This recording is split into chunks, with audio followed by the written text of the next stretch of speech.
Ką papasakojau? Šarūnas labai kuklus yra šiaip, tai kuklas. Tai mes visi kuklus. Klausau. Jūsų komentaras, trenerė, apie rungtynes? Na, kaip ir buvo laukta, varžybos buvo atkaklios, įtemptos ir sunkios. Ir mes žinojom, nesvarbu, kad ar mes pabėgsime į priekį rezultate, vis tiek vokiečiai vysis į tą komandą su charakteriu. Jie nusiteikinėja ir, kaip matėte, kovojo iki galo.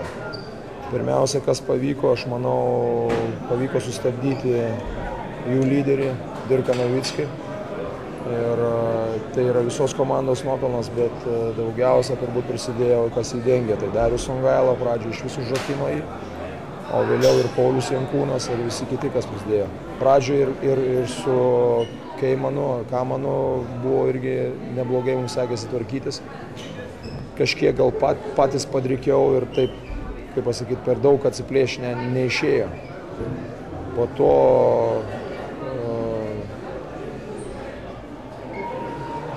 kažkurio tai momentu vis dėlto sunkiau mums sekėsi tvarkyti su Kamanu, kuris buvo po pirmų dviejų kėlinukų buvo rezultatyviausias Vokietijos komandoje.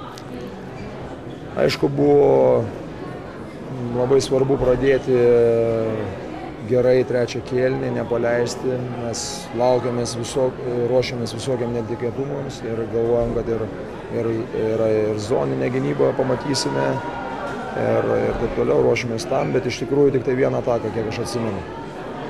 Buvo momentas, kada mes iš tikrųjų visada kontroliavome tą žaidimą ir dėka, manyčiau, neblogos gynybos, vietomis gal klysdavom, kiek tai buvo įmanoma, vis tiek manau, kad gynyba buvo nebloga. Ir tų perimtų kamuolių dėka pabėgavom tas į priekį, visą laiką žaidimas kontroliavom, bet vienu metu vokiečiai priartėjo ir net persvirė vienu tašku. Tas buvo labai svarbus momentas, mes nepaleidom, nepuolėm į paniką ir sužaidėm organizuotai, pataikėm svarbius metimus, apsigynėm ir nusėmėm kamuolius. Ir manau, kad tie rodikliai, kad mes 12 kamuolių nusėmėm po varžovų krepšių, kad mes metėm daugiau baudų ir patys nedaug klydome. Aš manau, kad mažiausiai, jeigu aš neklystu, 11 klaidų tik padarėme.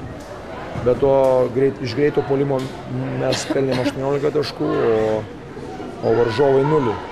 Tai mums davė papildomų tų taškų ir aš manau, tie faktoriai lėmė tai, kad mes šiandien laimėjome. Treneri, 2 etapai įveikti, dabar trečias, kai jau nebegalėsime pralaimėti. Ką galima apibendrinti po šitų 2 etapų? Aš manau, kad sunkiai, bet mes einame savo užsibrėžto tikslo linkme. Aš nežinau, gal kažkas tai tikėjosi, kad mes čia šluosime, aš šito nesitikėjau, aš žinojau, kad bus labai sunku. Ir mes tiesiog einam žingsnis po žingsnio, kaip ten sako, kąsnis po kąsnio, vienas stengiamės taip ir toliau laikysimės tos taktikos. Na, manau, kad mes turėjom tikrai puikias rungtynes prieš serbus šitame etape. Manau, kad neblogas rungtynės prieš prancūzus, bet prancūzai žaidė tikrai gerai, mums šiek tiek trūko pataikymo, šiek tiek gal kažkur tai momentais tų dalykų. Gynyboje galbūt ir mes pralošėm gerai komandai. Ir šiandien aš manau, kad irgi žaidėme pakankamai gerai.